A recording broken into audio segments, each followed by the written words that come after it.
Belkys Torres and Dr. Davod Tenorio from the University of Pittsburgh CESR. And we're going to be talking about the upcoming Latinx Connect conference that Pitt has, very exciting, next week with a lot of programs and different conferences. So we're going to be talking about all that here today. Thank you, Dr. Belkys Torres and Davod Tenorio. Thanks for having us. It's good to see you, Maria. We're excited for the opportunity to talk. Thank you. I'm very excited. So for those of us who don't know who you are, let's tell them a little bit about what you do and your work here in Pittsburgh. Sure. So my name is Belkys Torres. I serve at the University of Pittsburgh as a teaching associate professor of Latino literature and women's and gender studies. I also serve as associate vice provost for curricular innovation. I've lived in Pittsburgh for over 10 years. I'm the proud daughter of Cuban refugees and came to Pittsburgh to advance Latino studies and other initiatives that connect our local and global communities. So I'm really excited for this conversation. Great. Here, I'm Davod Tenorio. I am an associate professor in the Spanish and Portuguese department and also faculty affiliate in the Gender, Women Studies and Sexuality Studies program. I basically came to Pittsburgh 7 years ago, and I've been teaching queer and trans cultures in the Americas, and with a particular focus on how queer and trans Latinx collectives and artists deploy joy as a political act of resistance.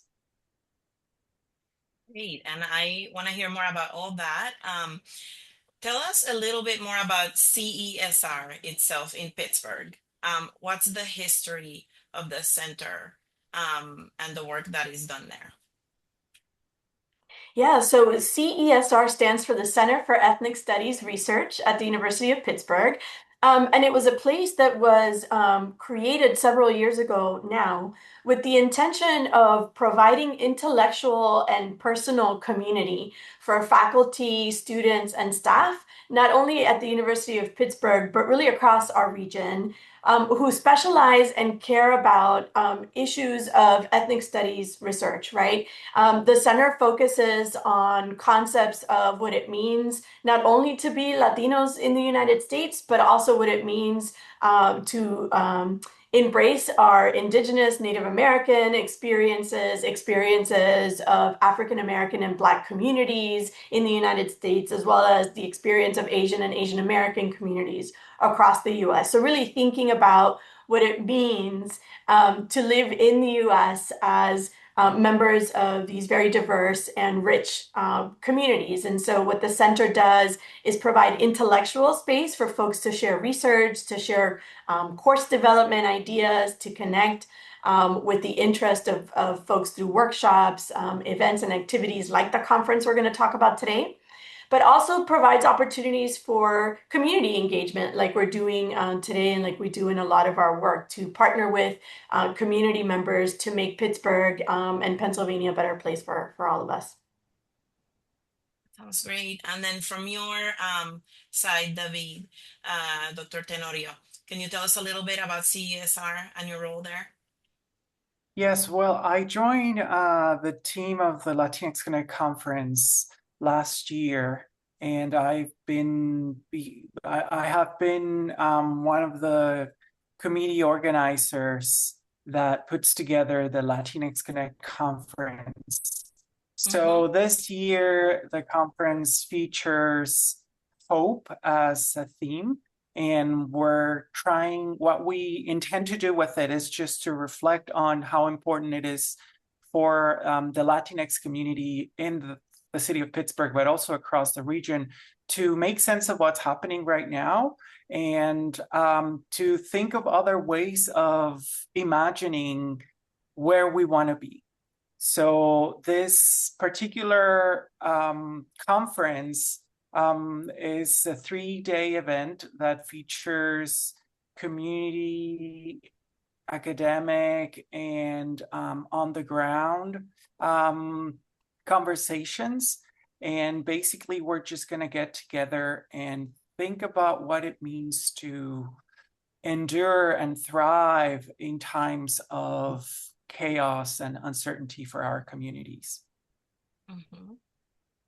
You know, that's great. And I'm trying to remember here, as you're saying a little bit about that, when the conference began. Was it in 2020? It Yeah, it was. was several years ago, and it was always intended to be a virtual conference or have virtual components so that we could include voices that are not always represented in academic spaces, right? So the voices of grassroots organizers, the voices of artists and performers, the voices of nonprofit folks who are managing and leading in the nonprofit spaces, right? The voices of leaders across communities, right, that are not always present in academic environments. And so the conference is free and open to anyone who would like to register. And so you can register online. There are opportunities to participate in person. So we'll have some receptions and some events that will be happening on campus, and everyone is welcome to attend those. But folks who are around the country who can't make it to Pittsburgh should also feel invited and welcome to attend our sessions online.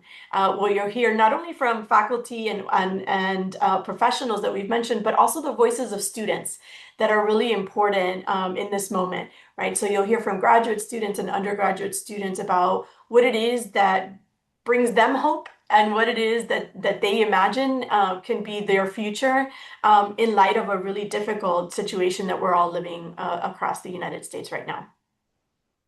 So you were saying it is open to both people that are affiliated, with the academic area, so students, staff, um, but also people from the community as well. Absolutely. Yep. Okay, that's Yeah, great. it's important for So us the conference to is bring all kinds of voices to the table. Go ahead, David.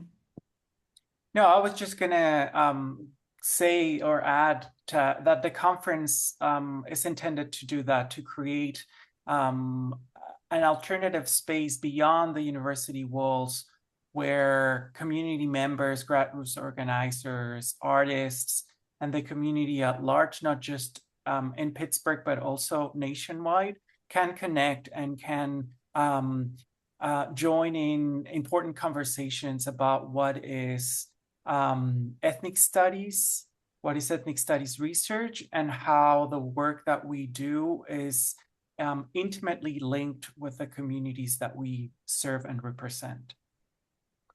Another unique thing about this conference, Maria, is that the sessions, most of the sessions are recorded and they serve as resources for educators, community organizers, and others post-conference, right? And so there's an archive of materials that we've collected over the years so that if folks can't attend the conference for whatever reason or want to come back to some of these conversations because they've been helpful, we have that archive of resources available to folks who want access to that information for the future. That's great. I didn't know that. So you have that from the beginning, from 2020. Exactly. Yeah. Wow. It's a good, to see how we looked back then. Um, so I also know that there is a website that has a little bit more information, and there is like a brochure for such there. Absolutely. We invite folks to visit the Latinx Connect website so that you have more information about the program day by day. The program starts with pre-conference activities next Wednesday, April 15th. We have a whole slate of activities on Thursday, the 16th, and then also Friday, the 17th. And so if you want to get a sense of what kinds of conversations we're going to be having, what's happening in person, what's happening online, our website has this really beautiful digital magazine that you can flip through and see what the program is going to offer and how you can get involved. Okay, and some of the can you tell me a little bit about some of the people who are presenting? I think we have a presentation by Ayúdate, is that correct? For mental health? Yeah, I love her presentations, and I'm very very excited to see that one and all the other ones that are happening. it's nice to have a local university that is dedicating all this time and uh, with such important topics, for the moment that we're all living right now. So, Yeah, um, we have David to thank for that, as well as the director of CESR, Dr. Dalia Muller, Doreen Hernandez, who is the associate director of the center. Our colleagues at the Center for Latin American Studies are also partnering with us on this conference. So there's a lot of brilliant minds behind the scenes, making sure that, yeah, the really great work that folks are doing across the city and across the state are featured, right? So yeah, Alicia's work as founder of Ayúdate, will be featured in a panel that's actually asking different nonprofit leaders to help us imagine, what we think about when we help and meet our communities where they are, right? And how we can support our Latino communities.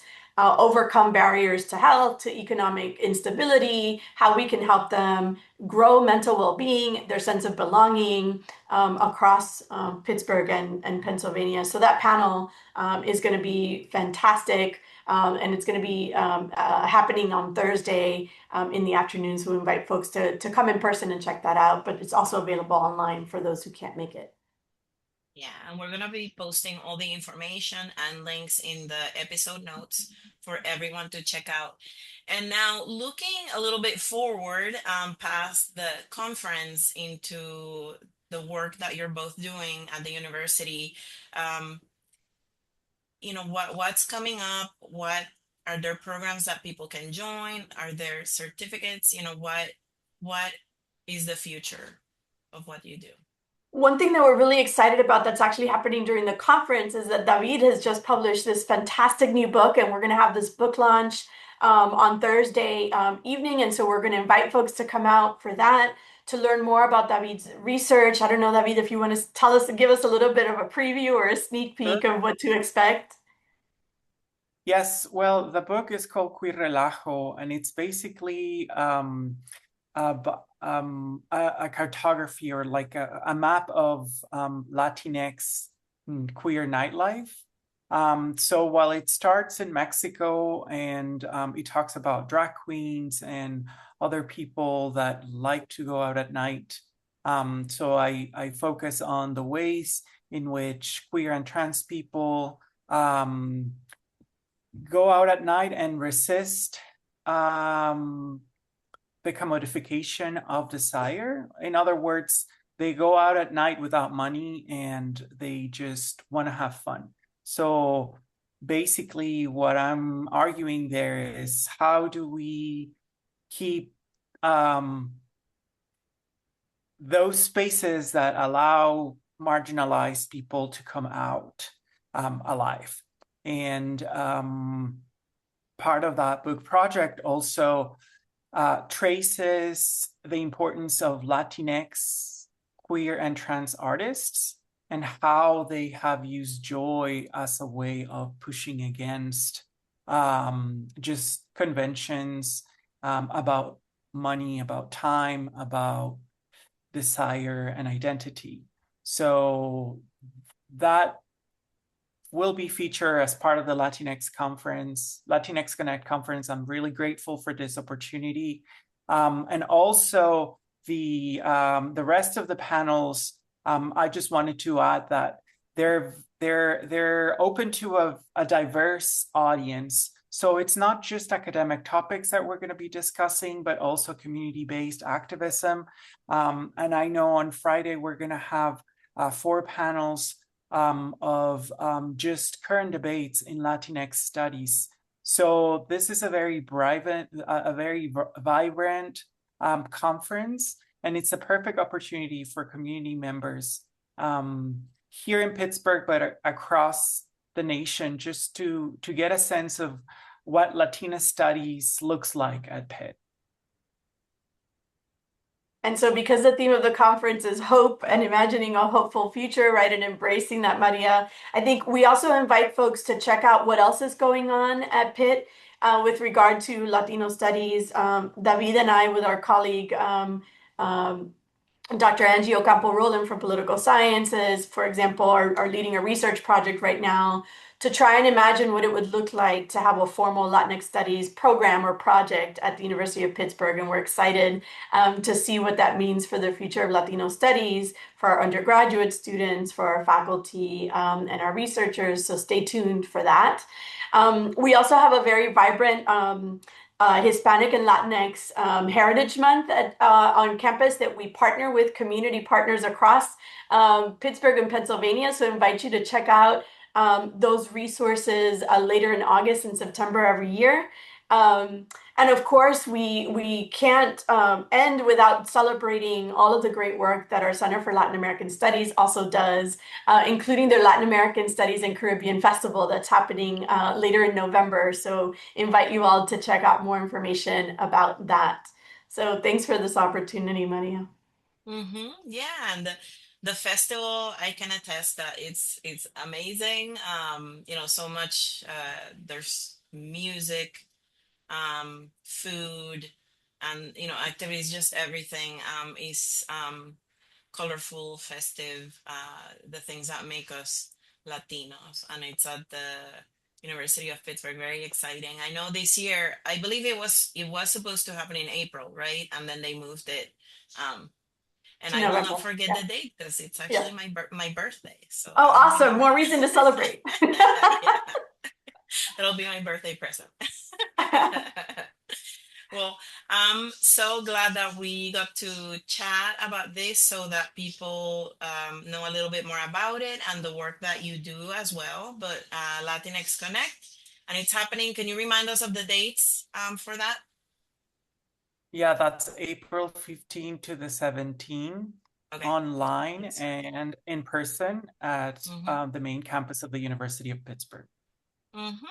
There you go. And then I will be sharing the website and more details for everyone to check those out so that they can participate. Please share with anyone who may be interested in joining. This is something that happens only once a year, and it would be great to get everyone involved and participating. So thank you so much, Dr. Belkys Torres and Dr. Davod Tenorio. So glad to have you.